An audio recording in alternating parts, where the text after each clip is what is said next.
یه تعبیر دیگر از دین امانته. امانت یک هدیه است که خداوند به ما داده، به هیچ کس نداده. به فلک و ملک دادن، اینا قبول نکردن، یعنی نتونستن اون بار رو بکشن. انسان این بار عظیم رو، بار عظیم امانت رو که بار عشق بود، حالا تعبیرات گوناگون هم ازش کردن، نظامی میگه که گو خبر دین و دیانت کجاست، ما به کجاییم و امانت کجاست، برو دنبال این.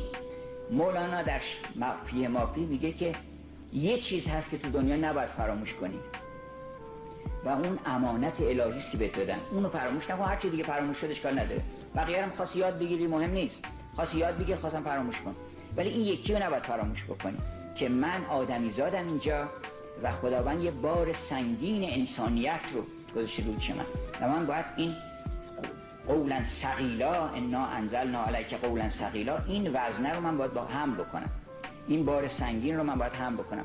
داستان اون مسیحی که یک پهلوان مسیحی بود که این به خودش گفته بود که من چون خیلی پهلوان هستم باید خدمت کسی رو بکنم که از همه قوی تر باشه، که دیگه خیالم راحت باشه که اون کسی که مخدوم من هست، ارباب منه، دیگه کسی بالاتر از اون نیست که بیا تو سر ما بزنه.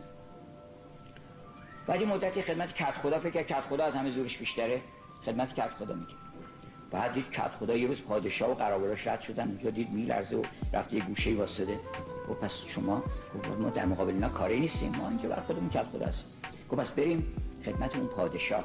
فرعون زمان رفت اونجا و گفت من شنیدم که شما از همین اومدم نیروی بازو و قوت خودم رو خرج شما بکنم که دیگه کسی بالاتر از شما نباشه.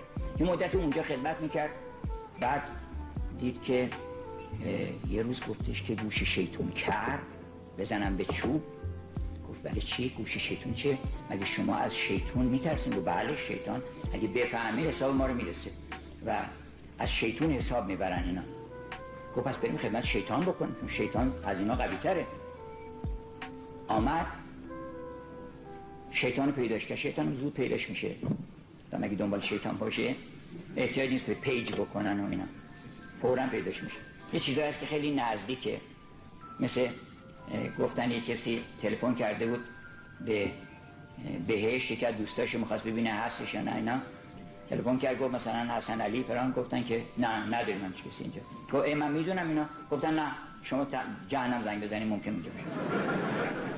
زنگ زدن، اون یه 10 ثانیه فقط تلفن بهشت طول کشید و گذاشتم. بعد تلفن کرد بهشت و دید بله اونجاست و خبرش کردن، اومد صحبت کرد گفت آره چنین و چنان و ما رو بردن فلان جا و الان در فلان سلول هستیم و حالا یه امیدهایی هست و خلاصه 1 ساعت صحبت کردن. بعد که صورت تلفن آمد دید که اون قسمت بهشت اومده مثلا $25 اون 10 ثانیه، برای این 2 ساعت 1 ساعت که جهنم صحبت کرده مثلا میشن 50 سنت، 50 سنت نیم دلار. اومد اداره تلفن گفت آقا این چه وضعیه؟ اینا ما فقط 10 ثانیه صحبت کردیم. گفتن بله اون به تلفن راه دوره، بهش همین بغله. چی ببخشید جهنم؟ گفت راه نزدیکه، که قیمتش ارزونه و همون بغل دستته. حالا این شیطان رو هم فوراً پیداش کرد. یه مدت هم خدمت شیطان میکرد. یه روز دید که یک کسی رد میشد و اسم مسیح رو برد و اسم خدا رو برد. یه مرتبه رنگ شیطان پرید و گفت تو هم این اسم کی بود؟ اینا گفت اسم کسی است که همه ازش در عالم حساب میبرن. گفتش که پس ما بی خود خدمت تو رو داریم میکنیم، بریم خدمت او رو بکنیم. و میخواست سالها میگشت تا مسیح رو پیدا کنه، اون مسیح حقیقی رو پیدا بکنه، چون الان هم هر آدم میتونه بگرده مسیح رو پیداش کنه. بالاخره یه روز رودخانه طغیان کرده بود، پل شکسته بود و این پاش زده بود بالا، مردم رو کمک میکرد که از این ور رودخانه برن اون ور رودخانه و خیلی هم چون قوی بود مثلا کارگرها رو با بارشون میذاشت رو دوشش برمیداشت، اون با گاریش مثلا اون یکی سبزی چیز رو با گاریش میذاشت، اون یکی با شخم دستگاه شخم زنیش میذاشت، اون پسر پادشاه رو با تختش گذاشت رو دوشش و برد اون ور رودخانه. بعد یه بچه کوچیکم پیدا شد، گفت ببخشید آقا میشه منم ببرین اون ور آب؟ گفت بچه جون تو که کاری ندارم، مگه نمیبینی من چه قدرتی دارم؟ اینا حالا من گفتم که اگر ممکنه منم ببر. اینو برداشت گذاشت رو دوشش. یه وقتی که خیلی سنگینه، هر قدمی که برمی داشتید وزنش 2 برابر میشه و سنگینتر و سنگینتر عرق میکنه و میبینه که هی لحظه به لحظه فکر میکنه بندازم ولی نمیندازه، تا آخرین قدم میره و بعد ناگهان بچه رو میذاره پایین و پرت میشه، خودش پشت میفته اون طرف. بعد که به حال میاد میگه بچه جون تو کی هستی؟ میگه من مسیحم. مسیح یه بار سنگینی، مسیح یعنی اون روح الله، اون گوهر الهی ما، اون اگر که اونو نباید بندازه آدم زمین، اونو باید برسونه به اون طرف رودخانه زندگی.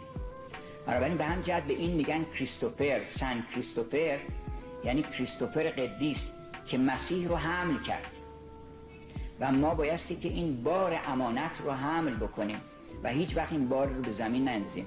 امانت آدم بودن و انسان بودن، انسان موجودی است که اما من ثقلت موازینه فهو فی عیشة راضیه و اما من خفت موازینه فامه هاویه.